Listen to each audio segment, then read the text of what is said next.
आज मैं आपको एक कहानी सुनाता हूं। लेट अस सपोज कीजिए कि दो इंसान हैं। एक का नाम है रमेश, एक का नाम है रमेश और दूसरे का नाम है सुरेश। रमेश और सुरेश दोनों की इनकम 10,000 रुपए पर मंथ है। 10,000 रुपए पर मंथ आज के डेट में बहुत कम होती है इस महंगाई के दौर में। लेकिन रमेश करता क्या है, 10,000 पर मंथ में से अपने बच्चों को एजुकेशन में खर्च करता है। जबकि सुरेश, उसको पता है कि अगर वो बच्चों के एजुकेशन के ऊपर खर्च करेगा तो खाना पीने में उसको कटौती करनी पड़ेगी। उसको दिन रात, मतलब समझिए कि जो दुनिया का भोग है वो भोग नहीं भोग पाएगा। खाना पीना इसमें कटौती करना पड़ेगा, नमक रोटी, बहुत हल्का खाना खाना पड़ेगा, बहुत ही सादगी से रहना पड़ेगा। हालांकि 10,000 रुपए में ज्यादा कुछ हो नहीं सकता, लेकिन फिर भी मान के चलिए। तो ये क्या करता है कि कुछ भी ऐसा नहीं करता है, लेकिन अपने बच्चों को महीने में एक बार क्या करता है, फिल्म दिखाने ले जाता है। इसके बच्चे खुश, मजेदार, मस्त मौला जिंदगी जी रहे हैं। अब आप इमेजिन कीजिए कि आज से 15 साल बाद या 20 साल बाद जब इनके बच्चे पढ़ेंगे लिखेंगे और इनके बच्चे नहीं पढ़े तो कौन सी फैमिली जो है ज्यादा खुशी होगी? ऑब्वियस सी बात है, रमेश की।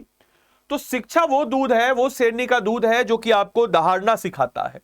तो शिक्षा एक ऐसी चीज है जहां पे आपको अगर बेटर एजुकेशन मिला, आज के रेट में अगर मिडिल क्लास का राइज हो रहा है या बिहार की या भारत की पर कैपिटा इनकम पहले के कंपेयर में बढ़ रही है, तो इसके पीछे का है शिक्षा सबसे बड़ा कारण। लोग पढ़ रहे हैं, नौकरी पेशा में आ रहे हैं, मेहनत कर रहे हैं, और इसी कारण से हम कह सकते हैं कि शिक्षा एक इतना इंपॉर्टेंट डायमेंशन है।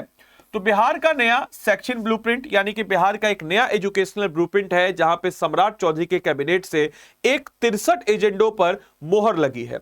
और इसमें क्या है सबसे बड़ा मोहर, तो आपको बताते चले कि बिहार के इस जिले में होने वाला एक सेंट्रल यूनिवर्सिटी, बिल्कुल सही आपको बताते चले, लेकिन उससे पहले आपको यह बता दें कि 63 एजेंडों पर जो मुहर लगी है वो क्या है? सिक्योरिटी है, स्वास्थ्य है, एजुकेशन है और इंफ्रास्ट्रक्चर है। और इस सेकेंड कैबिनेट मीटिंग थी जिसमें लगभग 63 एजेंडों पर मुहर लगाया गया। और शिक्षा का इसमें विकेंद्रीकरण यानी कि डी अर्बनाइजेशन एजुकेशन, यानी कि द ऑब्जेक्टिव क्या किया गया, तो ग्रामीण और पिछड़े क्षेत्रों में जो गुणवत्तापूर्ण शिक्षा है इसका विस्तार। इसका प्रभाव क्या है, तो छात्रों के पलायन में कमी और स्थानीय स्तर पर उच्च शिक्षा के अवसर। इसका मोस्टली अगर हम बात करते हैं तो ग्रामीण भारत, यानी कि ग्राम के स्तर पर गांव के आसपास ही रह करके लोग जो है एक बेटर एजुकेशन, एक बेहतर एजुकेशन की तरफ बढ़ चले, ये इसका मेन क्रक्स और मेन इंपैक्ट आपको नजर आएगा। वहीं अगर हम बात करते हैं कि इसके हम अगर देखते हैं तो पश्चिमी चंपारण में और मधुबनी जोन में नया डिग्री कॉलेज जो है इसको ओपन अप किया जा रहा है। आरा में ओपन अप किया जा रहा है एक नया केंद्रीय विश्वविद्यालय। ये सबसे इंपॉर्टेंट है, एग्जाम में क्वेश्चन आएगा कि ये रहा आपका आरा ये रहा। आरा में पूछा जाएगा कि भैया कौन सा, अगर हम बात किया जाए कि कौन सा विश्वविद्यालय, सेंट्रल यूनिवर्सिटी कहां भी ओपन अप किया जा रहा है, तो आरा में आपको सेंट्रल यूनिवर्सिटी जो है इसको ओपन अप किया जा रहा है। इस चीज को दिमाग में रखना है। साथ ही साथ यह नवादा की बात करते हैं तो नवादा में नया केंद्रीय विद्यालय, यानी कि न्यू केंद्रीय विद्यालय कहां पे? नवादा में। आरा में क्या ओपन किया जा रहा है? नया सेंट्रल यूनिवर्सिटी। वेस्ट चंपारण में क्या? नया डिग्री कॉलेज। और नवादा में क्या किया जा रहा है? तो नया केंद्रीय विद्यालय, ताकि बच्चे जो है वो शिक्षा के ऊपर विशेष ध्यान दे रखें। वो बात अलग है कि हमारे चीफ मिनिस्टर जी शिक्षा शरीय आप लोग सब समझते ही हैं, हैप्पी डिफीट उनका है। तो खैर आइए, भूमि आवंटन और अगर हम बात करते हैं तो प्रशासनिक कदम, यानी कि लैंड एलोकेशन और एडमिनिस्ट्रेशन डिपार्टमेंट की बात करते हैं तो आरा में केंद्रीय विद्यालय 5 एकड़ की जमीन और 30 साल की लीज पे लिया जाएगा। नवादा में केंद्रीय विद्यालय, यहां पे अगर हम बात करते हैं नवादा में, अगर हम बात करते हैं केंद्रीय विद्यालय की बात करते हैं नवादा में, और ऑब्वियस सी बात है कि 5 एकड़ जमीन और भूमि उपलब्ध कराई जाएगी। वहीं अगर हम बात करते हैं यहां पर कि चंपारण मधुबनी में डिग्री कॉलेज और 5.81 एकड़ की जमीन शिक्षा विभाग को जो है ट्रांसफर किया गया है। वहीं अगर हम बात करते हैं कि शिक्षा से परे समग्र विकास, यानी कि बियॉन्ड एजुकेशन, हम कह सकते हैं कि होलिस्टिक डेवलपमेंट जो है यहाँ पे डेवलप किया जा रहा है, जहां पे सड़क चौड़ीकरण यानी कि रोड वाइडनिंग, साथ ही साथ थर्मल पावर परियोजना और थर्मल प्रोजेक्ट। इसके अलावा जो समझ लीजिए कि जो आरा है वहां पे एक सेंट्रल यूनिवर्सिटी ओपन अप करने की भी बात कही जा रही है। इसके अलावा बिहार पुलिस में बंपर बहाली और स्वास्थ्य सेवाओं का विस्तार, यानी कि एक्सपेंशन ऑफ हेल्थ सर्विस, और पर्यावरण संरक्षण यानी कि इन्वायरमेंट प्रोटेक्शन जो है ये भी आपको यहाँ पे दिया जा रहा है।